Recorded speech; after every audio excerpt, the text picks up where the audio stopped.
Hello and welcome to the Metal Threesome. On today's video, we have 3 new albums. The first one, classical music meets heavy metal. The second, we have some epic Viking metal. And the final one, we have some atmospheric-y, folky black metal. So hopefully one of them tickles your fancy. So let's get stuck in with the first album, which is Apocalyptica, and the album Cello. Okay, so I don't even know if this is called cello or cello, but seeing as though they're actually playing cellos, I'm gonna say it's cello, but still I'm not quite sure on the pronunciation of that. But yeah, straight out the gate, this album is fun. This is a fun album, but you gotta be aware, this album, there's no singing, there's no lyrics, there's no voices, there's no guest vocals, which brings it down a little bit, just because in previous Apocalyptica albums they did have those guest vocals, and a lot of my favourite Apocalyptica songs has like Corey Taylor in, or Christina Scabia. So there's a lot. Till Lindemann is on an Apocalyptica song, which is amazing. So Apocalyptica has some great guest vocals on a lot of the songs, but this, before you get into it, it's a fully instrumental album. But that doesn't mean it's not heavy.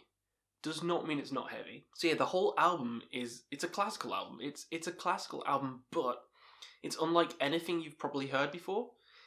They somehow managed to make the songs really heavy, and it's really a testament to them, because it sounds like there's like riffs in the songs, heavy ass riffs, but it's not being played on a fucking guitar.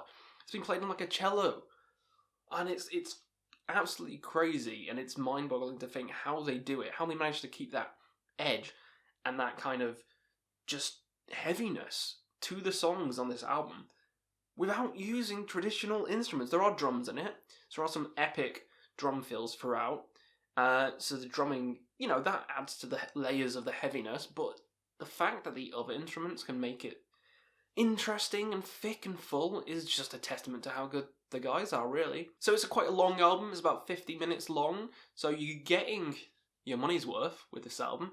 There's a lot of tracks, a lot to dig into, but, again, it's not for everyone. This is not for everyone, but if you enjoy something new, something different, I think you can take something away from this album, because it's heavy, it's bombastic, it's relaxing.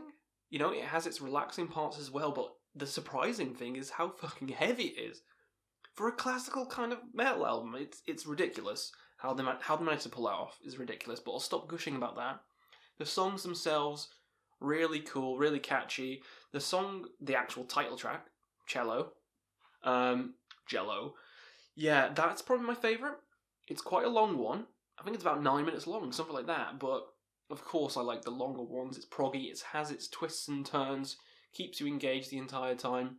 And I listened to this a couple of times. Last night I listened to it after a lot of new albums. I checked out a lot of new albums, and then I checked out this last, and it was perfect for nighttime. Perfect nighttime listening for this. But yeah, the songs themselves are interesting, engaging. Like I said, Cello is my favourite of the album. Really kind of, I don't want to say proggy, but you know what I mean? It's long, so it has its twists and turns. The song Beyond the Stars is really cool. That's a standout as well. And the very first song on the album it gets you in the mood. It gets you in the mood for what you're about to listen and witness to, because this is a fine album. I wouldn't say it's the best. I wouldn't say it's the best. I say it's a fine album, and for people wanting to try something different this week, definitely check this album out. And for people who like this kind of music, yeah, go out and check this fucking album out right now, because it is a fantastic listen, and I was thoroughly enjoyed the entire way through. I thought I would hate it. I thought I would hate this album. I was like, oh, there's no vocals, it's going to be boring, it's going to be just drab and dull, and it's just going to be classical music, but no, it was really intense, really heavy, had its layers, had its moments. The drums were amazing in it, surprisingly, and then the other instruments involved, fantastic. They all work together in harmony. So if you have some time this week, check this album out. You won't be disappointed, and if you are disappointed, there's so many other releases that came out recently. I couldn't get to all of them. We're only doing 3 today. Maybe the other 2 will be more up your alley, but yeah, Apocalyptica, Cello, really cool listen. I'd probably, for score, I did enjoy the album, but The lack of vocals does kind of knock it down a bit.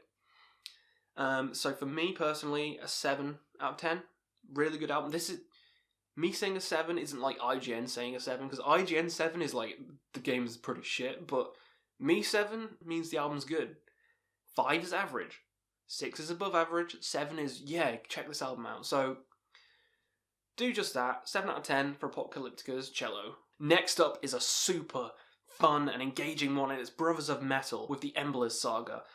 Now, I love the first album, Prophecies of Ragnarok, and I kind of like a history with Brothers of Metal, because when I first started the channel, a couple of the very first videos I did were Brothers of Metal songs, so I was instantly like hooked to the band, and that's not gonna bias this review. I'll tell you my thoughts straight up. But this album's fantastic. This album is fantastic. It has a lot more depth than the first album, I think. I think it's a step in a better direction. I think it just has everything that the first one did and just makes it even better. Let's talk about that song, the Emblas Saga, which is like a 7-8 minute long proggy song for them, and it's absolutely a masterpiece. If you don't check anything else out, please check this song out, because the storytelling in it is fantastic. The storytelling is fantastic. It just goes through the ages of Norse mythology, and it's too good. You have to just witness it. The storytelling in it, the way the vocal lines are delivered in that song, and it's not just that song, there are a couple of other songs on the album where it's kind of dramatic storytelling, but it's interwoven with the music. It's not just someone talking and it's like quiet in the background. It feels good, it sounds good, and it's interesting. The things they're saying is interesting, and it's how like the world was made and how the people were made in regards to Norse mythology, and I love that. I love that. I think that's fantastic, and the Emblas Saga, the song, delivers that in spades, and it's not just about that song. There's a million other amazing songs on this album, and they're all catchy. They all have a catchy chorus. So first up the album, we have a nice little intro track, which kind of sets the mood with like a speaking part, and then after that, it just hits you with a barrage of just kick-ass tunes. The first one being Power Snake. You know what you're getting into when this comes straight on. All about like the serpent on the album cover, which looks fantastic, may I add. Just the chorus, the like Power Snake, it just, the way they say it, amazing. Amazing. The next one, Hell, is kind of dramatic. It's a bit slower, but it's more dramatic, and it's still got that catchiness to it. And then Chainbreaker comes on, and you're just like, is this ever gonna like, I don't want to say end, but you know what I mean? It's like the barrage of just hits, is it ever gonna end? And it doesn't really. It doesn't for the most part. Chainbreaker sounds like something off Judas Priest album. I love it. This is like a traditional heavy metal song in a power metal album. Absolutely fantastic. I didn't say it before, but Brothers of Metal, they're like a power metal band, Viking-esque inspired. Because I don't think Viking metal is a real genre. Because Monomorph's melodic death metal, these guys, power metal.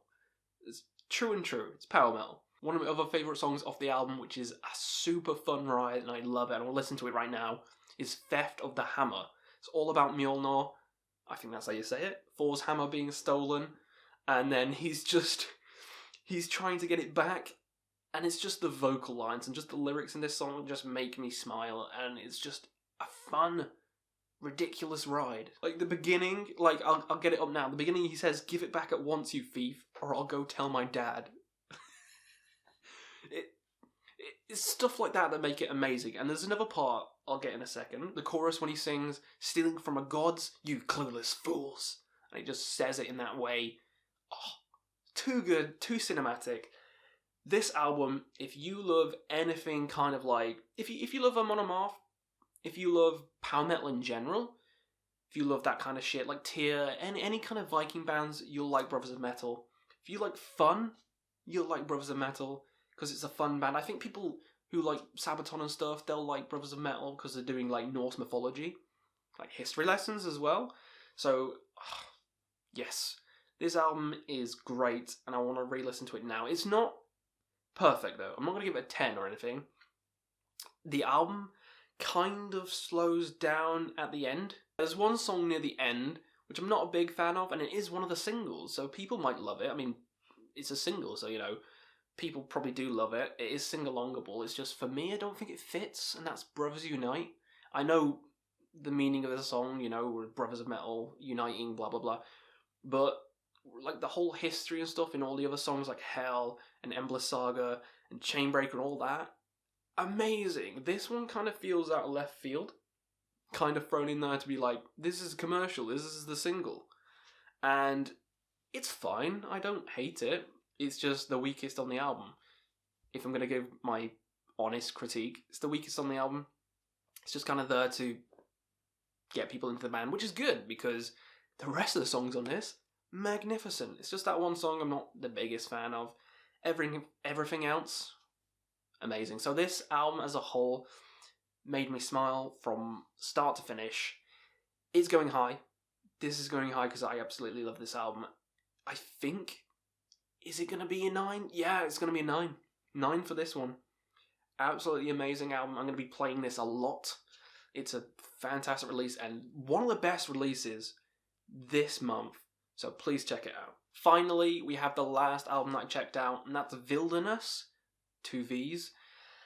And it's an atmospheric black metal kind of album, but don't let that word put you off, because there's clean singing, there's female singing, there's male screams. It's kind of like Agalok. If you like Agalok, check this album out right now, because it is, I'm going to spoil it, this is my favourite album so far I've heard this year. This is my favourite album so far I've heard this year. I love every song on this album. It's... Before I just start gushing about it, yeah, it's atmospheric, it's folky, it's very folky, and there's very beautiful sections in the songs, mixed with the harsh kind of screams, so it's kind of like Alcest, or, like I said, Agalok, one of those kind of bands. It's relaxing, it just puts you in a good mood, and it drifts you off. It's a great overall listen. And we're talking about the album Dark Waters by Vvilderness. I probably should have said the album title first, but yeah, Dark Waters. This album blew me away. It blew me away. This is exactly the kind of music that I love. This is exactly the kind that gets to me. My favourite bands are like Alcest, Agalok, Opeth. So, I'm going to enjoy this. I'm going to enjoy this. The downside on this one, I'll say before I start talking about the songs, it could have been like 1 or 2 songs longer. But that's it. It's kind of like my review of the Alcest album, Spiritual Instinct. It's amazing, but it could have been longer. That's it. And it's the same for this one. But let's talk about some of those songs, because So it starts off with the song Dark Waters, which is probably my favourite. It has that acoustic guitar section, then the female vocals kick in, and you're like, this is nice. This is melodic. This is amazing. It puts you in that kind of tight time period, and then the harsh vocals kick in, and you're like, holy shit, this is intense as well now. And then it kind of mixes and matches, and it kind of combines them both, so it's beautiful and intense at the same time. And I love when songs do that and bands do that. And it just keeps it up for the entire ride, and it ends off with a little acoustic section as well. This song is fantastic. And then the single Danu's Tears, which has got the most infectious riff, an infectious melody I should say, not riff. Like, it's stuck in my head right now and I want to listen to it right now. It is the first song I heard by them. It made me check them out because they're not as well known, as like Brothers of Metal or Apocalyptica and shit. So when I try and spread the word, you'll find them on Bandcamp. Danu's Tears, like I was talking about, it is on YouTube, so you can check that single out if you want now. Just type in Vvilderness on YouTube and Danu's Tears will probably show up. This is catchy as hell. Vocal delivery is on point. The musicianship is amazing, and again, it just drifts you off.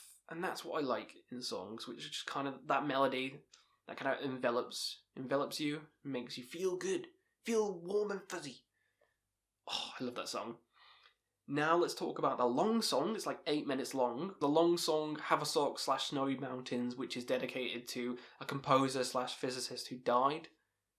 And it is an amazing piece of work. I think it's bagpipes at the intro. I think that intro riff and that chorus is bagpipes, and it just works so well with the music. If you like Saga, Forgotten Paths, because that came out last year, this album, this band's kind of like that. That's what you should get into your head. It's kind of like Saga, that kind of folky, atmospheric goodness, basically. But this long song has twists and turns, just like Emblas Saga did, and you can't go wrong with an 8 minute long, atmospheric, black metal, folky song. You just can't. So yeah, overall, not a bad song on this album. I mean, my complaint would probably be the last song is just an instrumental, but it's a nice instrumental, and more songs would be appreciated. So even though it's my favourite album I've heard this year, even though I love it to bits, I can't get it to 10. I'm not just going to throw out 10s willy-nilly, you know. So I'm going to give it a 9.5, because it is my favourite album this year so far. And if this does not get onto my end-of-year list, I'll be surprised. There better be some amazing albums that'll knock this off, because this, at the moment, is frontrunner. This is frontrunner for Album of the Year. So please check out this one on Bandcamp. So hopefully you check out these 3 albums. Hopefully you enjoy some parts of them, or at least one of these albums. Let me know in the comments below what you think about them. Tell me what you think about this video as well, and any releases you've checked out recently that you want to put in the comments below. There's quite a lot that I've missed off, like Poppy's new album came out, which I avoided on purpose. But if it's good, let me know. I'll check it out. There's also Rage that came out, which I haven't heard yet. So there's quite a few stuff that I've missed. So let me know in the comments below anything you've checked out. Hopefully you had a good time, and we'll see you again on another Metal Threesome.